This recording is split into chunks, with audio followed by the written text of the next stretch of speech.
In her book, The ISIS Papers, The Keys to the Colors, psychiatrist Dr. Frances Cress Welsing states, the concurrent urban crises of drug use, drug addiction, drug-related murder, teenage pregnancy, infant mortality, black academic underachievement, black teenage unemployment, black adult male unemployment, black male incarceration, single-parent, female-headed, households, chronic welfare dependency, poverty, AIDS, and homelessness are very disturbing individual and group-destructive pathological forms of behavior that are the direct and indirect byproducts of a behavioral power system fundamentally structured for white genetic survival, locally and globally. The chain of events begins with the denial of full-scale employment and advancement to black males so that they cannot adequately support themselves, their wives, and their children. In turn, large numbers of black male children grow up without father's guidance. This leads to frustration, depression, and failure in school. Once this atmosphere is established, drugs are placed deliberately in the black community. The drugs are then used to street-treat black male frustration and depression. The high prices for which drugs are sold provide the black male population with the illusion that finally they are beginning to make some money and to share in the American dream. Guns are then placed at the disposal of the same black male persons, supposedly to aid them in enforcing payment for drug sales. More important, the strategy is for black males to kill and destroy one another and then carry the blame. It must be realized that no black males manufacture the chemicals for drug use, nor do any black males manufacture guns.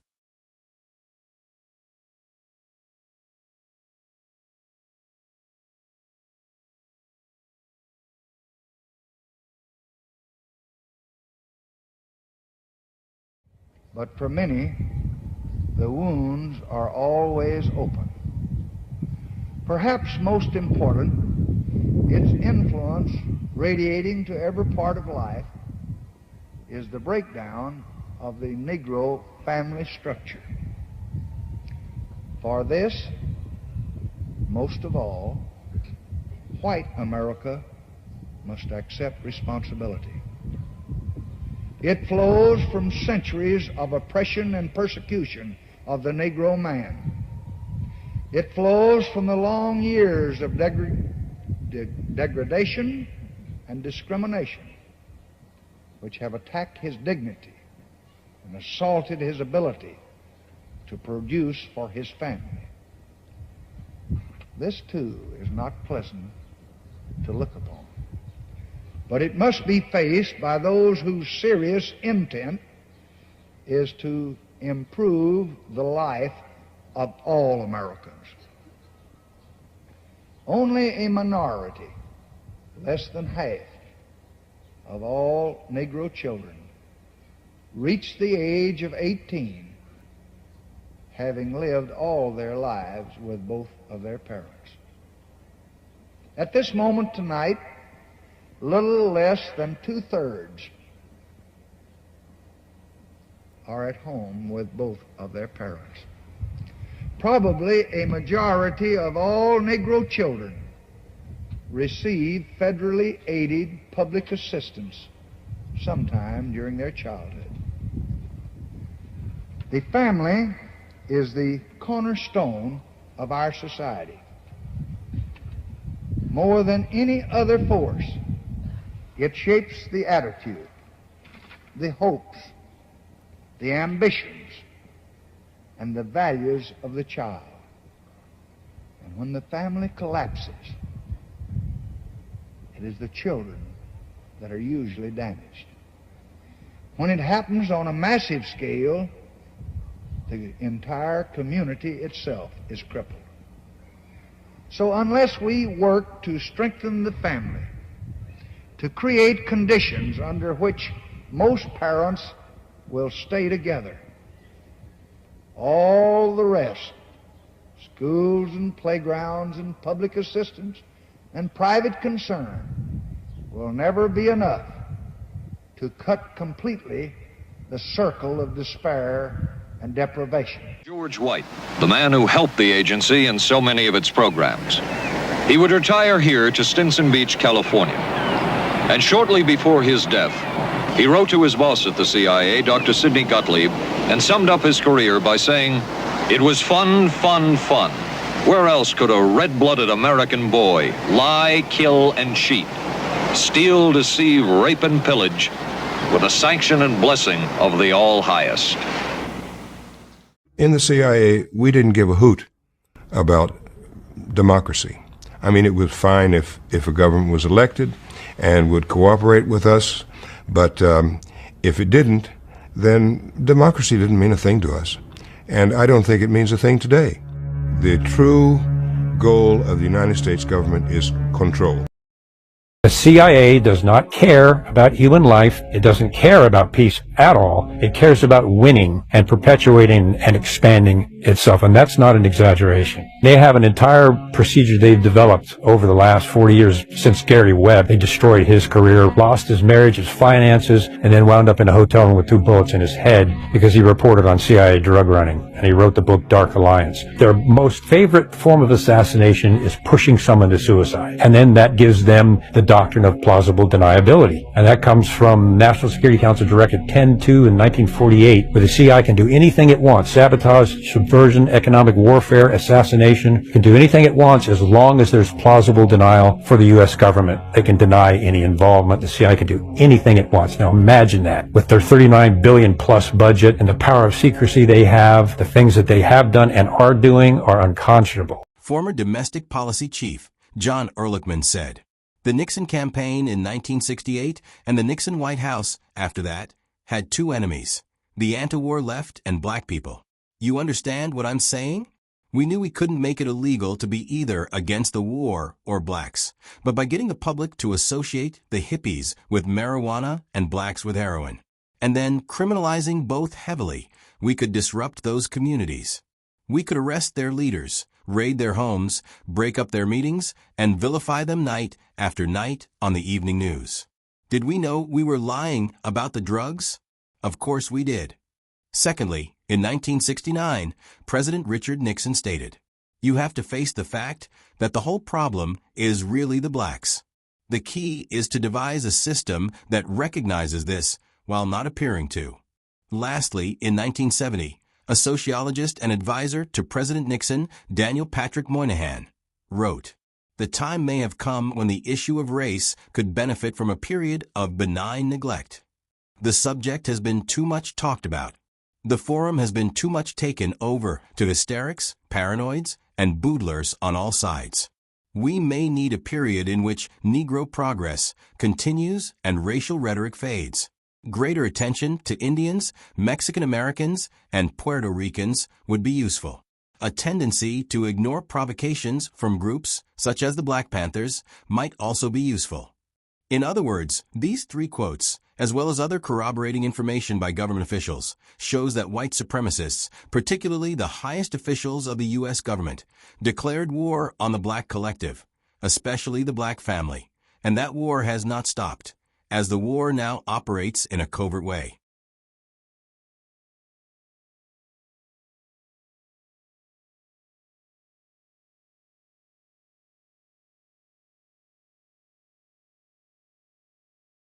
Clorinda relies on welfare to support Shaquana, but it's her mother, Gloria Henderson, who gets the check for the whole family. Gloria, 34, has never been married. She was a teenager when Clorinda was born, just as her own mother, Clorinda's grandmother, had been when Gloria was born. When you were pregnant, did you assume that you could turn to welfare for help after the baby came? Yeah, but I didn't have her just to collect welfare. I had her because I felt that it would have been a part of me. I would have had somebody to live for and also somebody to love and love me back. Is your daughter the first person you've ever loved? I really, really love my daughter. 2 months after the birth of their baby, Clorinda was pregnant again by Darren. This time she had an abortion. She didn't think she could handle 2 little children while still a teenager herself. Your grandmother was a single woman with a child. Your mother, a single woman with a child. Now you. Why is that happening? I really didn't plan on getting pregnant. But if I really had somebody to really sit down and talk to, like really express my feelings to them, I don't think none of this would have happened. And then when it did happen, my grandmother's like, I told you this, I told you this. Tell me nothing. Nobody told Darren anything either. He too lives at home with his mother. Where's your father? Locked up. Locked up where? Green Street. What for? Fighting and shit. Fighting. Violence. Stuff like that. Had anybody ever told you what it is like to be a father? I like watching other older, that had kids. What did you learn from them? How did you? I learned that they take a lot of patience. Take a lot of patience. You have a lot of patience? I don't got a lot of patience. Clorinda doesn't always have a lot of patience either. You want to fight? No. Then don't ask me if I want to fight if you don't want to fight. Don't say to me. You got my voice then. Come in now. Talk to you. You like going out like that. No, you went out. You shouldn't have said nothing to me. You done already pissed me off. What I do? 2 months after her abortion, Clorinda and Darren broke off their relationship. They see each other rarely now. Once in a while, Clorinda will take Shaquana to visit. Do you ever think about marrying Clorinda? Why not? I ain't thinking about that. Nah, that's the last thing on my mind. You ever feel depressed? I don't be like sad. I just be like frustrated. I be like really like frustrated. What are the odds that your daughter will follow the same route because there was your grandmother? No. White supremacists are trying to turn black males into women, e.g., unemploy or underemploy him, while bombarding him with messages saying, men are supposed to be economic providers. It's important for black men to understand that manhood extends beyond one's genitals and economic provision. While they are important, it also includes the provision of guidance, physical/emotional protection of others, furnishing ideas, affection, limit setting, and play. White supremacists are also trying to turn black males into adult infants, e.g., pedestalizing black male rappers with infantile names, showcase them engaging in reckless behavior, and displaying them with their pants sagging so it looks like they need their diaper changed. Also, because many black males are being raised by overwhelmed single mothers who sometimes release their frustration via harsh physical punishment, e.g. whoopings. Some black men go on to maltreat or distrust black women in the future due to maternal attachment injuries. Additionally, white supremacists are trying to turn black females into men, e.g. strong black woman trope, overwhelm her with work, train her to be combative via entertainment, convince her that the black man is of little value, so she can compensate for his absence by taking on his role and proudly serve as both mother and father. It's important that she understands that she has the right to be soft, affectionate, and compassionate, and to not fall for the strong black woman trope as a badge of honor. The white supremacists are also trying to turn black women into adult infants by having employers and colleagues relate to her as if she is incompetent. Also, by rendering her absent of a present father, she will be distrustful of black men, while simultaneously yearning for his love and affection, thus causing her to have an ambivalent posture towards black men due to her paternal attachment injuries. Black males have historical wounds around being respected due to the indignities of slavery, Jim Crow, etc. So respect is paramount. Black females have historical wounds around being heard due to the indignities of slavery, Jim Crow, etc. So making her feel heard is crucial. Because no self-respecting woman wants to be married to a baby, and no self-respecting heterosexual man wants to be married to another man, many black relationships dissolve, and the black collective is divided and conquered as the white supremacists hoped. The healing process requires a thorough understanding of white supremacy, and the black collective must see the system of racism, white supremacy, as their enemy and not one another.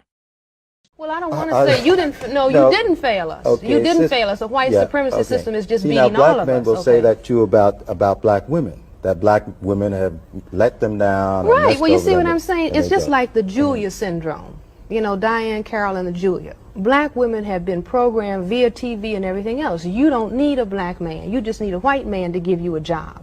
At the same time, they're saying to the black man, you don't want a sapphire. She's too argumentative. She talks too much. You see what I'm saying? What you need is a white woman. Now, what does this produce? This produces maintenance of white supremacy. Why? Because you have divided and conquered the black man from the black woman. Just like you divide and conquer non-white people. I have to make this point. If you hate your daddy, you hate your uncle because he wasn't there. Y'all didn't have no dad in the house. Y'all don't know what no man is because boys done raise boys. How you gonna know what a man is? And from 83 to now, boys been raising boys. They don't know what no man is, and half of them wind up being feminine. Because they're in the house with mama, but they not feminine, they just happen to be in the house with mama. Ain't no man been there, so how they know how to be a man? Right today, I'm 77 years old and finna leave planet Earth, and I can't tell you what no man is. Look at male violence and men's attitudes about women and say it's all patriarchy. And I'm not dismissing patriarchy. I'm not dismissing structural racism. But if you really want to understand how some men relate to women in terms of their attitudes and behaviors, you have to go back to their earliest childhood experiences with their mothers. And when we look at the data, particularly in Black communities on child abuse, the data tells us that the majority of the abuse and the fatalities are perpetuated by women. And so if you want to figure out why a man is a misogynist, you've got to go back to those early childhood experiences. And people don't want to have that conversation because then we have to talk about maternal violence and women's complicity in creating the very men who hate us. So, yeah, you are making the point that when mom beats her son, that leads to him growing up to beat his wife or girlfriend. Yes. She sets the template. That is his first, intimate relationship with a female. Yeah. And so you see it all the time, these women who he loves her. The young child loves her in a romantic way. Well, I don't know if it's romantic. I don't know much. He sees her as like a girlfriend almost. He has that sort of. I've never been a boy, so so I don't know. Okay. But it's that first relationship with a female, and he's setting the tone. And what happens is he's not going to make his mother pay for all that pent up aggression and rage. He projects it, elsewhere. Think about our rap artists. I think about Tupac. Although you were, a dope fiend mama, you always were a black queen. You grabbed me and put a whoop into my backside, right? And this is the celebration of a black mother can be a crackhead, beat the crap out of you, and still be a god and worshipped. But then, they redirect all of that pent up rage and aggression toward other women in our communities. With us, also, it's, as in my story, it's more than just the actual violence. There's also the threat. Mm-hmm. I will whoop you, right? Like somebody who's beaten you, they might do it again. So now if I can, I am acting on the potential of that threat. So that, and when we are comfortable saying, I brought you in this world and I can take you out. Obviously spare the rod, spoil the child. Which isn't even in the Bible. Right. It's not even in the Bible. Wow. That sentence is not there. That's amazing that we've heard so many times the Bible says, and it's actually not there. No. So many people have heard, I'll whoop you till the white meat and other sorts. Bernie Mac.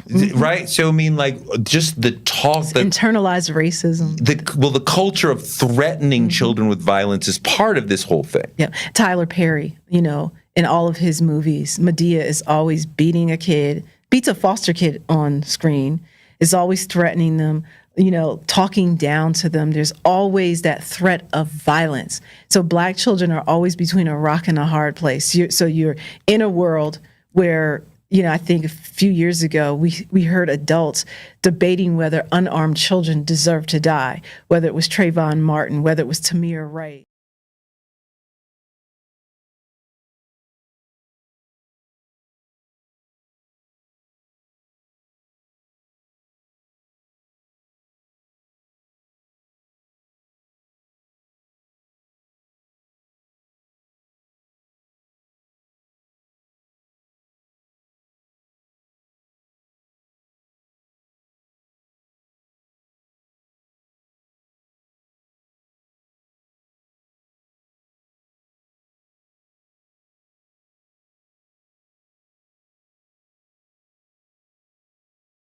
Once I was 7 years old, my mama told me, go make yourself some friends or you'll be lonely. Once I was 7 years old.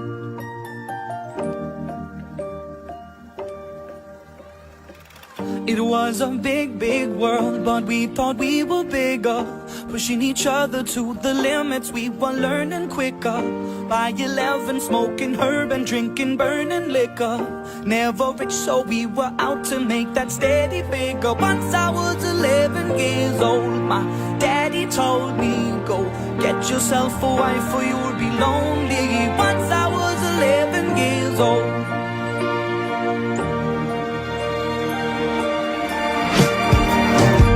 Always had that dream like my daddy before me. So I started writing songs, I started writing stories. Something about that glory just always seemed to bore me, cause only those I really love will ever really know me. Once I was 20 years old, my story got told before the morning sun when life was lonely. Once I was 20 years old.